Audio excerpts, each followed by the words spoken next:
বনে তো দেখছি প্রতিটা গাছে গাছে পাখিদের বাড়ি আছে। তার মানে এই বনে আমার খাবারের কোনো অভাব হবে না। আয়েশ করে পাখি আর পাখির ছানাদের ধরে খাবো। ক্ষুধা লেগেছে, দেখি কোথাও কোনো পাখির ছানা আছে কিনা। শিয়াল সামনে চলে আর চারিদিকে তাকাতে থাকে। কিছুদূর যেতেই শিয়াল তার সামনে পারুলকে দেখতে পায়। পারুল তখন নদীতে পানি খাচ্ছিল। ওই তো একটা পাখির ছানা পানি খাচ্ছে, যাই খেয়ে আমার পেটে জ্বালানি বরণ করি। শিয়াল চুপি চুপি পেছন থেকে পারুলের উপর আক্রমণ করে। ছাড়ো ছাড়ো আমাকে, আমার ব্যথা করছে, আমি বাড়ির কাছে যাব, আমাকে খেও না, দয়া করে আমাকে খেও না।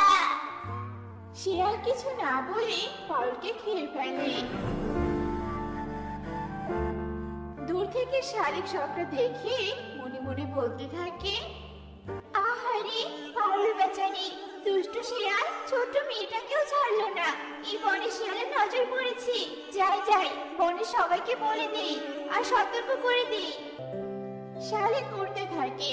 এদিকে শিয়াল একটা গাছের গোড়ায় শরীর এলিয়ে দিয়ে বলতে থাকে, আহা শান্তি, এখন একটু নিশ্চিন্তে ঘুমাবো, তারপর থাকার জন্য আস্তানা খুঁজতে বেরোবো। টনি বোন, বনে শিয়াল এসেছে। শিয়াল আমার সামনে পারুকে গিলে খেয়েছে।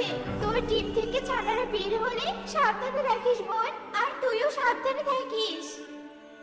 হায় সৃষ্টিকর্তা, এগোতে আবার বনে। অন্যদিকে শিয়াল একটা পাহাড়ের গুহায় প্রবেশ করে আর ওখানে থাকতে শুরু করে। এভাবে কয়েকদিন কেটে যায়। একদিন শিয়াল নদীর পাড় দিয়ে হাঁটছিল। কাল রাত থেকে কিচ্ছু খাইনি, আর আজকে সারাদিনও কোনো পাখিকে খাওয়ার জন্য পেলাম না। মনে হয় আজকে আমাকে নদীর পানি খেয়ে থাকতে হবে।